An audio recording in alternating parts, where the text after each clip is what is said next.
사람은 쉽게 변하지 않는 존재인 것 같습니다. 느헤미야는 백성들과 함께 성벽을 재건했죠. 그리고 성공했습니다. 안 될 것 같은 일이 됐습니다. 그리고 수문 앞 광장에 그 백성들을 모았고 율법책을 낭독해주고 그들이 그걸 들으니까 이제 하나님 앞에 회개도 했습니다.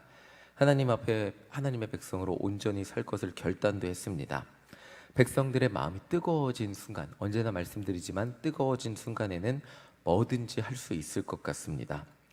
과거의 삶을 버리고 온전한 모습으로 이제는 우리 조상들이 그렇게 죄를 지었고 우리도 얼마나 큰 죄인인지 깨달았으니까 이제는 하나님께 변화된 모습으로 살겠습니다. 결단했습니다. 그리고 느헤미야는 이 학자들에 따르면 느헤미야가 12년의 총독의 기간을 마치고 다시 페르시아의 왕궁으로 돌아가서 왕을 보좌했다고 합니다.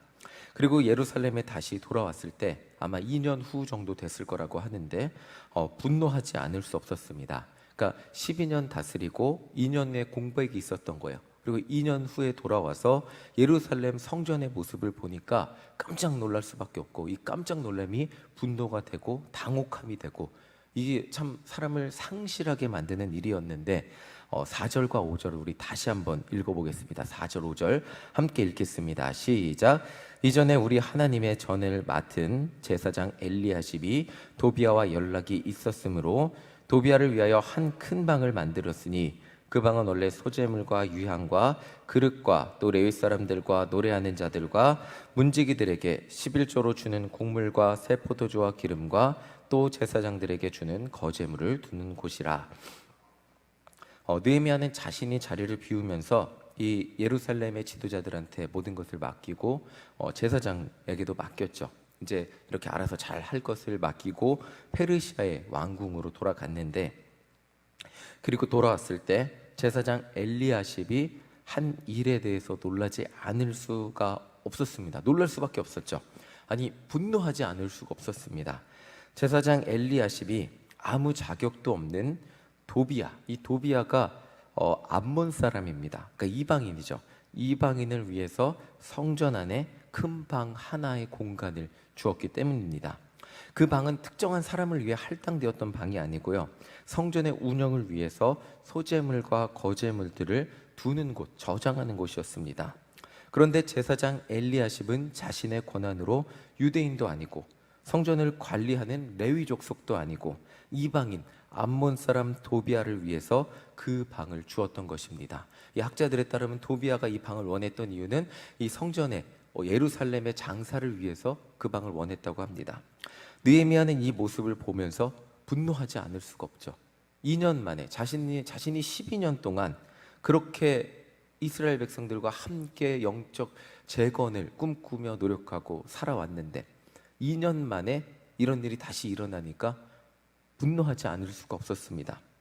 단지 이 모습은 제사장 엘리야십이 혼자 도비야랑 친해서 성전의 방을 내준 것 이상의 상실감까지 들게 하는 모습이었습니다. 그 이유는 느헤미야가 아까도 말씀드렸지만 12년간 총독으로 재임하면서 같이 성벽을 재건하고 백성들에게 하나님의 말씀을 가르치고, 그리고 그들이 결단하고 그들의 무너졌던 영적 습관을 바로잡아 성전 중심의 삶으로 되돌아가게 하려고 했던 그 12년간의 모든 노력이 물거품처럼 보이는 그런 순간이었기 때문입니다. 자, 우리 8절 9절 함께 읽어보겠습니다. 8절 9절입니다. 시작. 내가 심히 근심하여 도비야의 세간을 그 방 밖으로 다 내어 던지고 명령하여 그 방을 정결하게 하고 하나님의 전의 그릇과 소재물과 유향을 다시 그리로 들여 놓았느니라. 8절을 보면 2년 만에 예루살렘에 돌아온 느헤미야가 이 모습을 보고 심히 근심했다고 말합니다. 변하지 않는, 내가 있을 때는 다 될 것 같은데 단 12년에 2년이잖아요. 그거 비웠다고 이렇게 되돌아간 모습을 보고 근심하지 않을 수가 없었죠.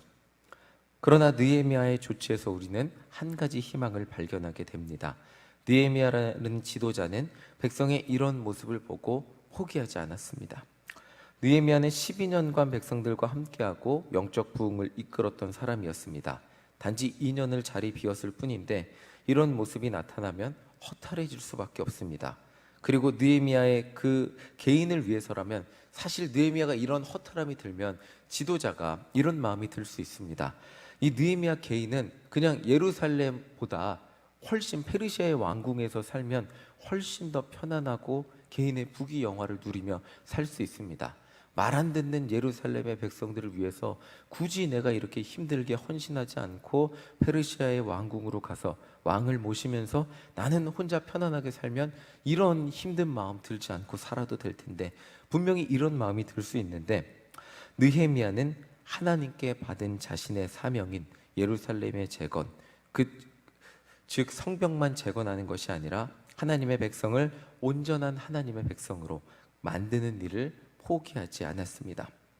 느헤미야는 이방인 암몬 사람 도비아를 성전에서 쫓아내고 그 방을 다시 정결하게 하고 다시 그 방의 원래 목적과 용도에 맞게 사용하게 만들었습니다. 느헤미야가 포기하지 않고 다시 만든 거예요. 그리고 백성들을 모은 거예요. 그게 1절입니다. 이러한 일들이 있었기 때문에 1절에 선포를 했습니다 라고 말하는 것이 지금 느헤미야의 장면입니다. 우리 1절, 느헤미야가 이렇게 영적으로 문란해진 백성들 가운데 다시 선포하는 게 있어요. 1절 함께 읽어보겠습니다. 1절입니다. 시작. 그날 모세의 책을 낭독하여 백성에게 들렸는데 그 책에 기록하기를 암몬 사람과 모압 사람은 영원히 하나님의 총회에 들어오지 못하리니. 느헤미야는 다시 백성들을 모았어요. 그리고 암몬 사람과 모압 사람들과 모압 사람들이 왜 하나님의 총회에 들어오지 못하는지 백성들한테 다시 알려줬어요. 분명히 느헤미야는 학사 에스라와 함께 이전에 부흥회 했잖아요. 백성들을 수문 앞 광장에 모아놓고 그들에게 하나님의 율법을 선포하고, 그리고 백성들이 자신들의 입으로 결단했어요. 우리는 이방인들과 절교하겠습니다 라고 결단했는데, 그렇게 결단했는데 지금 시간이 지난 후에 모습을 보니까 이방 사람, 암몬 사람 도비아가 성전 안에 들어와 있는 모습이 보이는 거예요. 그러니까 느헤미야가 가슴을 치며 답답해하지 않을 수가 없죠. 이런 상황이 또 발생하니까 이스라엘 백성들이 변할 것 같고 결단하고 그들이 하나님 뜻대로 살 것이라고 그렇게 큰 소리 쳤는데, 단지 자기가 2년 비웠다고 그들의 삶이 이전의 모습으로 돌아가는 걸 보니까 다시 느헤미야, 답답할 수밖에 없는 느헤미야가 다시 한 일이 뭐냐면 하나님의 백성들을 모아놓고 율법이 무엇인지 가르친 것이었습니다. 내가 싫어서 그런 것이 아니고, 내가 이렇게 주장하는 것이 아니고, 하나님의 법이 이런 것이니까, 우리는 하나님의 백성이니까 이렇게 살아야 합니다 라는 이유를, 근거를 하나님의 율법에서 찾아서 지금 다시 알려주고 있습니다. 자, 그리고 다시금 결단하게 하죠. 우리 3절 함께 읽어보겠습니다. 이스라엘 백성들이 그래도 이렇게 하니까 이런 결과가 나타나요. 우리 3절 함께 읽어보겠습니다. 시작. 백성이 이 율법을 듣고 곧 섞인 무리를 이스라엘 가운데서 어떻게 했다고요? 모두 분리했다고 막. 이게 이스라엘 백성들이 이렇게 한 거예요. 다시 분리했어요. 섞여 살다가 다시 분리해서 하나님 뜻대로 살겠다고 결단을 합니다. 12년이나 느헤미야가 백성들과 함께 하면서 하나님의 율법을 온전히 지키며 살려고 했음에도 불구하고 단 2년 만에 이전의 모습으로 돌아가는 이스라엘 백성들의 모습을 보면 사람은 참 변하기 쉽지 않은 존재라는 것을 생각해 보게 됩니다. 그러나 그럼에도 불구하고 느헤미야가 모세의 율법을 다시 한번 백성들에게 알려주었을 때, 또 백성들도 다시 한번 결단하고 실천하는 모습을 보면서 우리가 포기하지 않고 하나님의 율법을 누군가에게 계속해서 가르치며 나아갈 필요가 있다는 것을 기억하게 됩니다.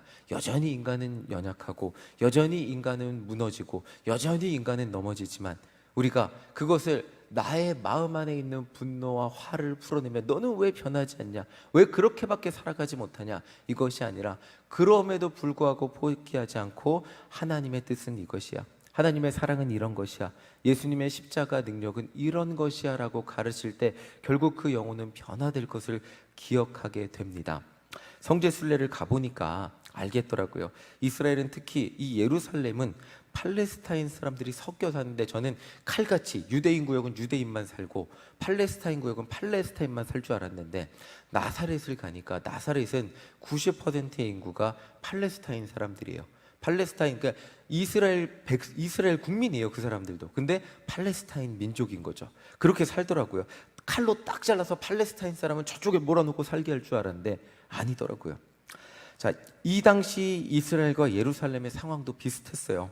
바벨론의 포로로 잡혀갔던 그 70년 동안 그 땅에 누군가 살았어야 되잖아요. 이방인들이 살았어요.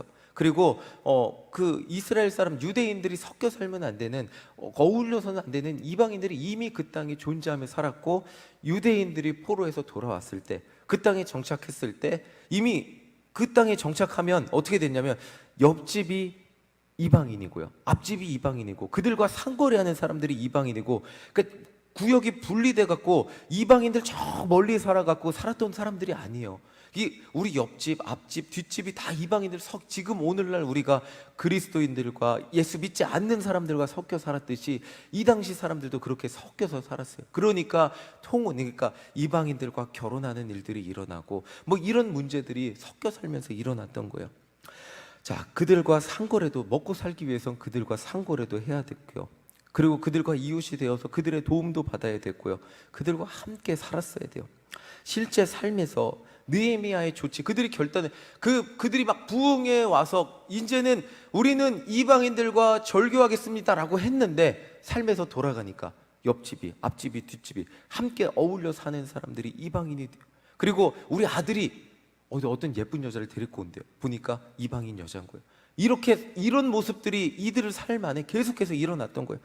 그렇게 살아가야 했으니까 이들이 율법을 온전히 지키지 못했던 거예요.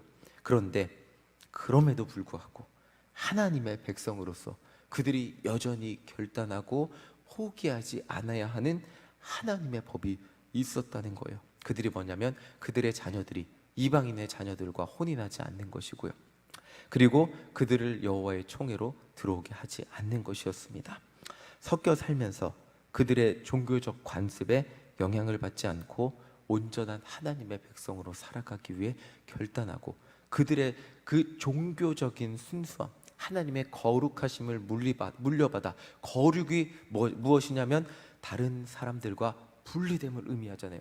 이방인들과 그들의 종교적인 관습과 분리되어 그들이 하나님의 백성으로서 온전한 하나님의 자녀로서 살아가는 모습을 유지하며 살았어야 합니다. 오늘 말씀을 기억하며 사람은 한순간 딱 결심했다고 변하지 않는 것을 기억하게 됩니다. 저도 하나님을 만나고 변화되는데 10년, 20년 변하지 않을 것 같았던 제 모습이 하나둘씩 변하는 것을 경험하게 됩니다. 아주 조금씩 생각이 변하고 말이 변하고 행동이 변하는 것을 보게 됩니다. 그리고 하나님의 백성으로서, 하나님의 리더로서 하나님이 임명했던, 하나님이 그의 소명을 주셨던 느헤미야, 그를 보며 백성들을 바라보며 포기하지 않았던 리더십을 기억하게 됩니다.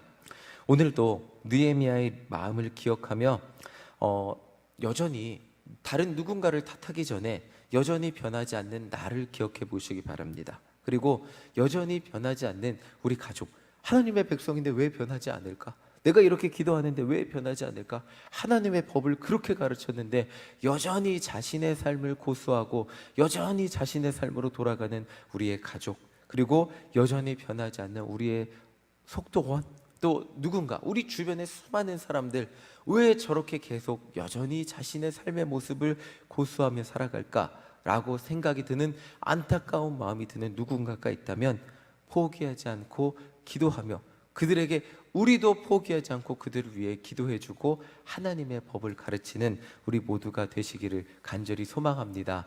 느헤미야가 했던 조치를 기억하시기 바랍니다. 백성들을 모아놓고 하나님의 법을 가르쳤습니다.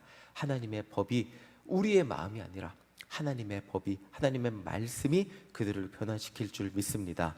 우리 하나님의 말씀을 기억하며 끝까지 하나님의 말씀을 가르치는데 포기하지 않는 우리 모두가 되시기를 간절히 소망합니다. 아멘. 우리 함께 찬송가 407장 찬양하겠습니다. 하나님 앞에 다른 누구보다도 내가 변화되어 살기를 소망합니다. 여전히 연약하고 여전히 부족하지만 구주와 함께 나 죽었으니 하나님 말씀 앞에 내가 변화되기 원합니다. 그리고 변화된 말씀으로, 변화된 모습으로 다른 누군가에게 하나님 말씀을 전하며 살아가기를 소망합니다. 우리 이 시간 함께 찬양하겠습니다.